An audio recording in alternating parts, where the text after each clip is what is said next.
Ivan සුබ දවසක් සියලු දෙනාටම සාදරයෙන් පිළිගන්නවා Blace vlog එකට.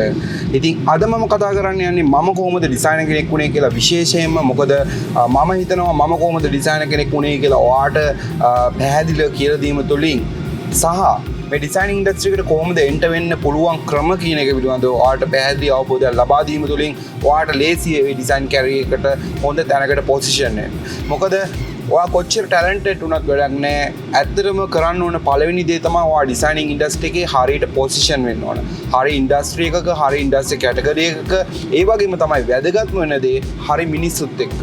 ඔයා ෆ්‍රීලාන්සර් කෙනෙක් විදිහට ස්ටාර්ට් කරත්, ඔයා වර්ක් කරත්, ඔයා හරි මිනිස්සුත් එක්ක වැඩ කරන එක තමයි ඉතාමත්ම වැදගත් වෙන්නේ. මොකද ඔයා හරි මිනිස්සුත් එක්ක වැඩ කරොත් තමයි ඔයාට පුළුවන් ඔයාගේ කැරියර් එක එන්හෑන්ස් කරගන්න. මොකද ඔයා වැඩ කරන්නේ වැරදි මිනිස්සුත් එක්ක නම් ඔයා පැට්‍රිස් කරන්නේ වැරදි මෙතොලොජිස් නේද? එතකොට ඔයා ඉදිරියට යනකොට ඔයාට ඒක ලොකු ගැටලුවක් වෙනවා විශේෂයෙන්ම ඔයා හොඳ ප්‍රොෆෙෂනල් ක්ලයන්ට්ස්ලත් එක්ක වැඩ කරනකොට. මොකද මමත් ඒ බෑඩ් හැබිට්ස් ගොඩක් පැට්‍රිස් කරා. මොකද මමත් මේ එකපාර ක්ලයන්ට්ස්ලා හොයාගෙන වැඩ කරපු කෙනෙක් නෙමෙයි. මොකද මමත් හැමතිස්සෙම ක්ලයන්ට්ස්ලා ගාවට ගියේ මුලින්ම ඊලාන්ස් වලින්, ඕඩෙක්ස් වලින් මම 99 ඩිසයින්ස් කරලා තිනවා. ඉතින් මෙහෙමයි මම කරේ නැත්තේ නෑ. මම $25ට 5ට 10ටත් වැඩ කරලා තිනවා. ඉතින් මම කියන්නේ ඒ වගේ පොඩි බජට්ස් තියෙන ක්ලයන්ට්ස්ලත් එක්ක වැඩ කරොත් එහෙම ඔයාට වෙන්නේ ඔයා බෑඩ් හැබිට්ස් ගොඩක් පුරුදු වෙනවා. ඔයාට ඒවා අතහැර ගන්න බැරි තරම්. සමහර බෑඩ් හැබිට්ස් අදටත් මට තියෙනවා. ඒක නිසා ඔයාගේ ඩිසයිනින් කැරියර් එකට ලොකු ඩැමේජ් එකක් වෙන්නේ.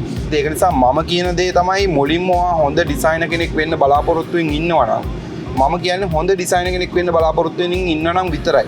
මොකද ඔයා එන්ටර් වෙන්න ඕන හරි විදියට, හරි තැනට, හරි ක්‍රමයට එන්ටර් වෙන්න ඕන. දැන් ඔයාලට ගොඩක් ඉන්ෆෝමේෂන්ස් තියෙනවා, ගයිඩන්ස් තියෙනවා. ඒක නිසා මම කියන්නේ පුළුවන් තරම් හොඳට හරියට මේ ඉන්ඩස්ට්‍රි එකට එන්ටර් වෙන්න. ඒක තමයි හොඳම දේ. ඒක නිසා අද මම කියලා දෙන්නම් මේ ඉන්ඩස්ට්‍රි එකට එන්ටර් වෙන්න පුළුවන් ක්‍රම කීපයක් ගැන. ඒ වගේම තමයි හොඳ ඉන්ඩස්ට්‍රීස් මොනවද කියලා මම කියලා දෙන්නම්. ඒ වගේම තමයි ඔයා ඩිසයිනින් ඉන්ඩස්ට්‍රි එකට එන්ටර් වෙන්න ඕන ඇයි කියලාත් මම ඔයාට කියලා දෙන්නම්. පළවෙනි දේ තමයි ඔයා හිතනවා නම් ඩිසයිනින් ඉන්ඩස්ට්‍රි එකෙන් ලේසියෙන් සල්ලි හොයන්න පුළුවන් කියන එක ඒක ඉස්සෙල්ලාම හිතින් අයින් කරගන්න. ඔයාට හොඳ මුදලක් ඩිසයිනින් ඉන්ඩස්ට්‍රි එකෙන් earn කරන්න ඔයාට යම්කිසි කාලයක් ගත වෙනවා. ඔයා හොඳ පැට්‍රිස් එකක් ලබන්න ඕන. එහෙම ලැබුවොත් පමණයි ඔයාට හොඳ මුදලක් ලබා ගන්න පුළුවන්. නිකන් සොෆ්ට්වෙයාර්ස් දෙකක් තුනක් ඉගෙන ගත්ත පළියට ඔයාට හොඳ මුදලක් ලබා ගන්න බෑ දැන් මේ තියෙන තත්ත්වයේ අනුව. මොකද දැන් ඩිසයිනින් කියන එක ගොඩක් ඉම්ප්‍රූව් වෙලා තියෙන ඩිසයින්ස් වල රික්වයර්මන්ට්ස්, එතකොට ඩිසයින්ස් වල තියෙන පර්ස්පෙක්ටිව් එක සෑහෙන චේන්ජ් වෙලා තියෙන මේ ඉන්ඩස්ට්‍රි එකේ. ඒක නිසා මේ ඉන්ඩස්ට්‍රි එකට එන්ටර් වෙනකොට ඔයා බලාපොරොත්තු වෙන්න ඕන පළවෙනි දේ තමයි මේකෙන් ඉක්මනටම සල්ලි හොයන්න බෑ. නමුත් මම එකක් කියනවා මේ ඉන්ඩස්ට්‍රි එක ගොඩක් සස්ටේනබල් ඉන්ඩස්ට්‍රි එකක්. අනිත් ඉන්ඩස්ට්‍රි වගේ නෙමෙයි, ටෙක් ඉන්ඩස්ට්‍රි එකේ අනිත් ඒවා වගේ නෙමෙයි. මේ ඉන්ඩස්ට්‍රි එක කවදාකවත් ඩෙඩ් වෙන්නේ නැති බොහොම ඉම්පෝටන්ට් ඉන්ඩස්ට්‍රි එකක්. ඒක නිසා බය නැතුව මේකට එන්ටර් වෙන්න මම මගේ කලින් වීලොග් එකේ කිව්වා වගේ. ඉතින් මම කියන්නම් පළවෙනි ක්‍රමය කොහොමද මේ ඩිසයින් ඉන්ඩස්ට්‍රි එකට එන්ටර් වෙන්න පුළුවන් හොඳම ක්‍රමය කියලා. හොඳම ක්‍රමය තමයි හොඳ ගයිඩඩ් ක්‍රමයකින් එන එක. විශේෂයෙන්ම හොඳ ඩිසයින් එඩියුකේෂන් එකක් ලබාගෙන හොඳ ඩිග්‍රී එකක් කරගෙන මැලේසියා, සිංගප්පූර් වගේ ගිහිල්ලා ලංකාවේ ටැප් කරන්න බැල ඉන්ඩස්ට්‍රීස් වලට ගිහිල්ලා ඩිග්‍රී එකක් කරගෙන ඒ සම්බන්ධයෙන් ලොකු දැනුමක් ලබාගෙන මේ ඉන්ඩස්ට්‍රි එකට එන්ටර් වෙන්න පුළුවන් නම් ඒක ගොඩක් වටිනවා. නමුත් ගොඩක් සල්ලි නැති අයට ඒ දේ කරන්න බෑ. මොකද මැලේසියාවල ගියත් ඩිග්‍රී එකක් කරන්න සාමාන්‍යයෙන් ලක්ෂ 4-5ක් 6ක් විතර යනවා. ඒ ගාණක් අප්ලෝඩ් කරන්න බැර නම් ඔයාලට මේ ගයිඩඩ් ක්‍රමෙන් යන්න බෑ. නමුත් මම කියන්නේ අයිඩියල්ම සිනාරියෝ එක. ඔයාගේ ටැලන්ට් එක ගැන, ඔයාගේ කොන්ෆිඩන්ට් එක ගැන, ඔයාගේ පැෂන් එක ගැන ඔයා හොඳ විශ්වාසයක් දරනවා නම් ඔයාට තියෙන හොඳම ක්‍රමය තමයි මේ ගයිඩඩ් ක්‍රමයකින් යන එක. ඒ වගේම තමයි ලංකාවේ තියෙන පොඩි කෝර්සස් කරලා වැඩක් නැහැ. හොඳ ඉන්ටර්නැෂනල් රෙකොග්නයිස් කරගත්ත ඩිග්‍රී එකක් කරන එක තමයි ඉතාමත්ම වැදගත් වෙන්නේ. ඒ තත්ත්වය ඔයාට ළඟා කරගන්න බැරි නම් ඊළඟ ක්‍රමය ගැන අපි අපේ අවධානය යොමු කරමු. දෙවෙනි ක්‍රමය තමයි ඔයාගේ self initiate වෙන ක්‍රමය. ඒක තමයි ගොඩක් වෙලාවට ඩිසයිනර් කෙනෙක්ට එන්ටර් වෙන්න තියෙන හොඳම ක්‍රමය. මොකද ඔයාගේ ටැලන්ට් එක ගැන ඔයා එවැලුවේට් කරනවා. ඔයාට ඩ්‍රොයිං ස්කිල් එකක් තියෙනවද? ඔයාට කන්සෙප්චුවලයිසිං ස්කිල් එකක් තියෙනවද? එහෙම නැත්නම් ඔයාට මොන වගේ ස්කිල් එකක්ද තියෙන්නේ? නේ කමියුනිකේෂන් ස්කිල් එකක්ද? මොකක්ද ඔයාට තියෙන ස්කිල් එක කියන එක පිළිබඳව ඔයා හොඳ අවබෝධයක් ලබාගෙන ඒ ස්කිල් එක මත පදනම් වෙච්ච දෙයක් ඔයාට කරන්න පුළුවන්. ඒ කියන්නේ ඔයාට රිසර්ච් කරන්න පුළුවන් එක ඉන්ඩස්ට්‍රීස් ගැන. ගේම් ඩිසයින් ඉන්ඩස්ට්‍රීස් ගැන කරන්න පුළුවන්. ඔයාට කැරක්ටර් ඩිසයින්ස් කරලා එක වෙබ්සයිට්ස් වලට දාලා බලන්න පුළුවන් ෆීඩ්බැක් මොනවද කියලා. ඒ අනුකූලව ඔයාට ඔයාගේ ඩිසයින්ස් හදා ගන්න පුළුවන්. ඔයාට social network එකක් professional network එකක් මේ විදිහට generate කර ගැනීම තුලින් ගොඩක් potentials open කරගන්න පුළුවන්. මම design industry එකට enter වුණේ යන්නේ එහෙමයි. මගේ potential එක මම පෙන්නලා තමයි මම designing industry එකට enter වුණේ. ඉතින් ඒක නිසා හැමතිස්සෙම ඔයා මොන හරි අලුත් දෙයක් create කරන්න. සල්ලි වල මත පදනම් වුණාට වඩා වැදගත් දෙයක් ඔයා කරන්න. හොඳ problem එකකට solution එකක් දෙන්න designs තුලින්.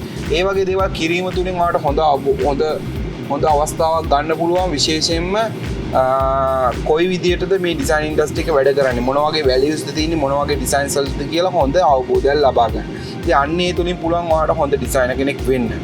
ඉතින් මම හිතනවා ඒ ක්‍රම දෙක තමයි තියෙන ප්‍රධානම ක්‍රම දෙක කොහොමද design industry එකට enter වෙන්නේ කියලා. ඉතින් මම enter වුණ ක්‍රමේ මේ විදිහට තමයි වුනේ. ඉතින් මම ඇත්තටම design industry එකට enter වුණේ අහම්බෙන්. මොකද මම communication එකක වැඩ කර ඉන්නකොට මගේ පිටිපස්සෙන් හිටිය එක්කෙනෙක් මගේ වැඩක් කරගන්න. නමුත් මම වැඩ කරන ස්පීඩ් එක සහ මම වැඩ කරන මෙතඩ් එක දැකලා එයා කිව්වා ඔයාට හොඳ පොටෙන්ෂල් එකක් තියෙනවා පුතා. ඔයා මෙන්න මේ බිස්නස් කාඩ් එකට මට ඊමේල් එකක් දාන්න ඔයාගේ CV එක කියලා. ඉතින් මට එතකොට CV එකක්වත් තිබුණේ නැහැ. ඒක අවස්ථාවල ගේම් එකක පිස්සුනට හිටියේ. ඉතින් කමියුනිකේෂන් එකෙන් මම ඊමේල් එකක් ගැහුවා. ඉතින් අතනින් තමයි මට හොඳ මිනිස්සු ටිකක් හම්බුනේ මුලින්ම කියන්න ඕන. ඒ හොඳ මිනිස්සු ටිකක් හම්බ වීම තුලින් මගේ කැරියර් එක සම්පූර්ණයෙන්ම ක්‍රාෆ්ට් වුණා. ඒ ගැන මට ලොකු පැෂන් එකක් ඇති වුණා. මොකද මට ලොකු පඩියක් හම්බුන්නේ නැහැ. නමුත් මම වැඩ කරද්දී එන්ජොයි. මම කැමතියි මම කරපු ඩිසයින්ස් පාර පුරා තියෙනකොට. විශේෂයෙන්ම ටාටා කමර්ෂල් වෙහිකල් රේන්ජ් එක, එතකොට කමර්ෂල් ලීසින්, ETI මේ වගේ big clients ලගේ වැඩ තමයි මම කරේ. ඉතින් ලංකාවේ ඒ වගේ clients ලත් එක්ක වැඩ කරන්න ලැබීම ගැන මම ගොඩක් ලොකු සතුටක් දක්වනවා. ඒ වගේම තමයි මට හිටපු creative directorsලා, මට හිටපු මගේ bossලා ඔක්කොම මට ගොඩක් support කරා. මගේ designing career එක ගොඩක් shape කරගන්න. ඉතින් ඒක තමයි කියන්නේ හොඳ මිනිස්සුන්ට පුළුවන් ඔයාගේ මුළු ජීවිතේම change කරන්න. ඒක හැමතිස්සෙම monetary value එකක් ගැන හිතන්න එපා. අදටත් මම monetary value එකක් ගැන නෙමෙයි හිතන්නේ. මොකද ඒකට හේතුව තමයි monetary value එක ඔයාලට automatically ලැබෙනවා. ඒ වගේම තමයි ඔයාගේ monetary value එක ගන්න ඔයා බය වෙන්නත් එපා. මේ කියලා සල්ලි මත්තෙම දුවන්න එපා. මොකද සල්ලි කියලා කියන්නේ ජීවිතේ නෙමෙයි. මොකද සල්ලි කොච්චර හම්බ කරත් වැඩක් නැහැ. ඔයාට ඔයා කරන දේ ජීවිතේ එන්ජොයි කරන්න බැරි නම්. ඒක නිසා ඔයා ඩිසයිනර් කෙනෙක් විදිහට මේ ඉන්ඩස්ට්‍රි එකට එන්ටර් වෙන්න බලාපොරොත්තු වෙමින් ඉන්නවා නම් මුලින්ම ඔයා කරන්න ඕන අන්නේ දේවල් ටික තමයි. ඉස්සෙල්ලාම හොඳ ඉතින් මුලින්ම ඔයා කරන්න ඕන හොඳ ඉන්ඩස්ට්‍රි එකක් පික් කරගන්න එක. මේ ඉන්ඩස්ට්‍රි එකක් පික් කරගන්න ඔයාට කරන්න පුළුවන් ගොඩක් ඩිසයින් රිසර්ච්. ඔයාට බලන්න පුළුවන් එක එක ඩිසයිනර්ස්ලා මොනවද කරන්නේ කියලා. ඒ කියන්නේ ලංකාවෙන් එහා ගිහපු ඩිසයිනින් ඉන්ඩස්ට්‍රීස් වල තියෙන ඩිමාන්ඩ්ස් බලන්න. දැන් අපි Google keywords ගහලා බලන්නේ හොඳ popular searches මොනවද තියෙන කියලා. අන්න ඒ වගේ ඔයා ඉන්ටර්නෙට් එකට ගිහලා බලන්න මොනවද high demand තියෙන ඩිසයිනින් ඉන්ඩස්ට්‍රීස් කියලා. මට දැනෙන විදිහට මගේ රිසර්චස් අනුව තියෙන ගොඩක්ම හොඳ ඉන්ඩස්ට්‍රීස් තමයි ගේමින් ඉන්ඩස්ට්‍රි එක. එතකොට mobile application, you can use experience, user interfaces, designs වගේ ඒ side එකෙන් ගොඩක් තියෙනවා. එතකොට automobile industry එක improve වෙගෙන එනවා. ඉතින් මේ වගේ industries ගොඩක් තියෙනවා. එකක් දෙකක් කියලා නැහැ. මොකද architecture කියන එකත් හොඳ industry එකක්. ඔයාලට හොඳට සල්ලි හම්බ කරන්න පුළුවන් industry එකක් designing industry වලින්. එතකොට motion graphic design industry එක කියන්නේ තාමත් හොඳ industry එකක්. මොකද motion graphics තමයි ඊළඟට ගොඩක් වෙලාවට මේ ගොඩක් ඔයාගේ content marketing base වෙන්නේ motion graphics, video graphics එක තමයි. ඒකින්ද ඒකත් හොඳ videographer කෙනෙක් වෙන එකත් හොඳ segment එකක්. ඉතින් මේ segment ගැන හොඳ analysis එකක් අරගෙන ඔයාලට ගැලපෙන segment එක මොකක්ද කියලා හරියට බලාගෙන ඒ ගැන හොඳ අවබෝධයක් ඇතුව ඉන්ඩස්ට්‍රි එකට එන්ටර් වෙන්න. විශේෂයෙන්ම ඉන්ඩස්ට්‍රි එකේ potential එක ගැන බලන්න. ඔයා කරන job එක future proof ද කියලා බලන්න. ඒ වගේම තමයි දැන් currently කරන job එකට ඔයාට demand එකක් නැත්නම්, ඒ කියන්නේ ඔයාගේ services හරියට value එකක් ගන්න බැරි නම් ඒකෙන් පේන්නේ මේ segment එක saturate වෙලා යනවා කියන එක. දැන් මම print designer කෙනෙක් විදිහට මම print designing කර හිටියනම් මට මේ තියෙන success එක ගන්න වෙන්නේ නැහැ. මොකද ඒකට හේතුව මම කොච්චර දක්ෂ වුණත්, මම කොච්චර ආස වුණත් print designs කරන්න තියෙන ලොකුම ගැටලුව තමයි හැමතිස්සෙම මේ print design industry එකට ලොකු competition එකක් තියෙනවා. ඒක තමයි printing cost වැඩි. ඒක නිසා ගොඩක් වෙලාවට දැන් clientsලා print කියන side එකට යන්නේ නැහැ. ගොඩක් digital කියන side එකට තමයි යන්නේ. ඒක නිසා මම future එක දැකලා මම already implement වුණා. ඉතින් අන්න එක තමයි designer කෙනෙක් විදිහට ඔයා කළ යුතු පළවෙනි දේ. ඔයාගේ industry එක saturated නම් ඒක එල්ලිලා ඉන්න එපා. මොකද advertising industry එක ගත්තොත් එහෙම ඉස්සර තිබුණා lettering artistලා. ඔය ඇලුමිනියම් අකුරු එහෙම කපන්නේ ඒවා ඔක්කොම මැනුවලි සිද්ධ වෙච්ච දේවල්. කොටිම කිව්වොත් එහෙම පත්තර උනා print කරේ මැනුවල් stencils වලින්. මේ වගේ future එක මේ වගේ history එකක ඉඳන් තමයි අපි එන්නේ. ඉතින් ඒ වගේ හිටපු ආටිස්ලා හරියට කොච්චර ටැලන්ටඩ් වුණත් වැඩක් නැහැ. ඒගොල්ලෝ හරියට මේ ටෙක්නොලොජි චේන්ජ් එකත් එක්ක ඉම්ප්ලිමන්ට් නොවීම නිසා එයාට ගන්න තිබුණු ලොකු මොනිටරි වැලියු එකක් නැති වෙලා තියෙනවා. අන්න ඒක නිසා ඒ වගේ තත්යකටපත් වෙන්න පා ඩිසයිනර් කෙනෙක් විදිහට ඔයාට මට දෙන්න තියෙන ඇඩ්වයිස් එක තමයි ඔයා පුළුවන් තරම් ඩිසයිනින් ඉන්ඩස්ට්‍රි ගැන නොලෙජ් එක ලබා ගන්න. මොකද මේ ඉන්ඩස්ට්‍රි එක ඉන්නවනම් ඔයා මේක ගැන හරියට දැනගන්න ඕන. මොකද්ද මේ කොහොමද වර්ක් වෙන්නේ, මොන වගේ තැන්වලද ලොකු වැලියු එකක් තියෙන්නේ කියන එක. මොකද ලංකාවේ ඉඳලා මම ලක්ෂ 2ක් 3ක් විතර හෙව්වා. නමුත් ඒ ලංකාවේ හිටියට වැඩ 100ක් 200ක් විතර කරන්න වෙනවා මාසෙට.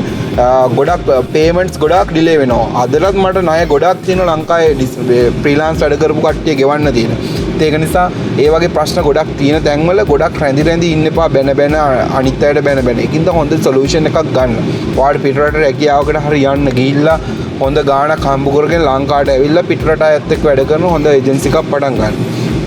ඒක තමයි මට කියන්න තියෙන්නේ. ඉතින් තවත් දෙන්න දින ඇඩ්වයිස් එකක් තමයි ගොඩක් අය හිතනවා ඩිසයිනින් කියලා කියන්නේ සොෆ්ට්වෙයාර්ස් 2-3ක් ඉගෙනගෙන ඔන්ලයින් ක්ලයන්ට්ස් දෙන්නෙක් 3 වගේ කරන්න පුළුවන් දෙයක් කියලා. ඒක తాවකාලික පැලස්තර සොලියුෂන් එකක් විදිහට තමයි මම දකින්නේ. මොකද ඒකට හේතුව ඔයාලට යම්කිසි පොඩි ගාණක් හොයාගන්න පුළුවන්. නමුත් ඔයාගේ ෆියුචර් එකට මොකද වෙන්නේ? ඔයා හිතනවා නම් මාසෙට $1000ක් හොයාගන්න එක ඕකේ කියලා. මම හිතන්නේ මම යන්නේ ඒ වගේ ඩ්‍රීම් එකකට නෙමෙයි. මම යන්නේ ඊට වඩා ලොකු ඩ්‍රීම් එකකට. ඒ වගේම තමයි ඔයා යන්නත් ඕනේ ඊට වඩා ලොකු ඩ්‍රීම් එකකට. අපි ඩ්‍රීම් බිග් කරන්න ඕනනේ. අපි ගොඩක් ලොකුවට ඩ්‍රීම් කරේ නැත්නම් අපිට කවදාකවත් ඒ ඩ්‍රීම්ස් වලට යන්න බෑ. ඒක නිසා ඩිසයිනර් කෙනෙක් විදිහට ඔයා ඉන්ඩස්ට්‍රියට එන්ටර් වෙනකොට පැලස්තර සොලියුෂන් එක ගහ යම්කිසි පොඩි ගාණක් හොයාගන්න එක මත පමණ පදනම් වෙන්න එපා. මම කියන්නේ ඒකයි. ඔයාගේ මේන් ගෝල් එකක් තියාගෙන සයිඩ් හසල් විදිහට 5 එක ඒ වගේ පොඩි සබ් ඕඩර්ස් ඒව කරාට ප්‍රශ්නයක් නැහැ. ඔයාට සල්ලි හොයම ප්‍රධාන අරමුණ නම් ඔයා බිස්නස්මන් කෙනෙක් වෙනවා. ඩ්‍රොප් ෂිපින් කියන්නේ හොඳම දෙයක් තමයි. ඒකෙන් ඔයාට හොඳට සල්ලි හොයන්න පුළුවන්. හොඳට ටිකක් මාන්සි වුණා නම් එහෙම හොඳ රිසර්ච් ටිකක් කරා නම් එහෙම හොඳට සල්ලි හොයන්න පුළුවන්. ඒක නිසා සල්ලි හොයීම ඔයාගේ ප්‍රධාන අරමුණ නම් මේ ඉන්ඩස්ට්‍රි එකට එන්ටර් වෙන්න එපා. ඒක තමයි කියන්න තියෙන වැදගත්ම දේ. ඉතින් මේ වගේ තවත් වීලොග් එකක් එක්ක ඔයාලත් එකතු වෙනකන් ඔයාලට සුබ දවසක්, ජයග්‍රහී දවසක් වේවා කියලා ප්‍රාර්ථනා කරනවා. දැන් මගේ ඔෆිස් එක ළඟ මම දන්නේ ලොකු ට්‍රැෆික් එකක් තියෙනවා මෙතන. මොකද හේතුව කියලා මම දන්නේ නැහැ.